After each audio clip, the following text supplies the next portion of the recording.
नमस्कार मित्रांनो, स्वागत आहे तुमचं आपल्या कृषी अपडेट यूट्यूब चॅनलवरती। राज्यात सध्या पावसाचा जोर कमी झालाय।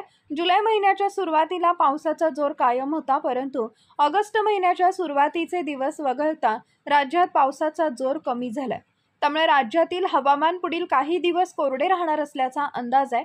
असे असले तरी राज्यात येत्या 20 ऑगस्ट पासून हवामानात मोठा बदल होण्याची शक्यता आहे।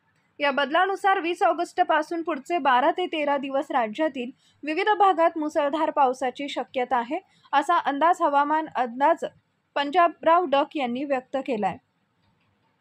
हवामान अभ्यासक पंजाबराव डक यांनी वर्तवलेल्या अंदाजानुसार राज्यात 19 ऑगस्ट पर्यंत पावसाची उघडीप राहणार आहे। दरम्यान 20 ऑगस्ट पासून हवामानात बदल होत 12 ते 13 दिवस राज्यात मुसळधार पावसाची शक्यता आहे। दरम्यान आज आणि उद्या ठाणे, पालघर, रायगड, रत्नागिरी, सिंधुदुर्ग, धुळे, नंदुरबार, जळगाव, अमरावती, अकोला, बुलढाणा, परतवाडा, अकोट, अचलपूर, वर्धा, नागपूर या भागात तुरळक ठिकाणी पाऊस सुरू राहील। हवामान विभागाच्या अंदाजानुसार आज म्हणजेच 16 ऑगस्ट रोजी राज्यातील बहुतांश ठिकाणचे हवामान कोरडे राहील।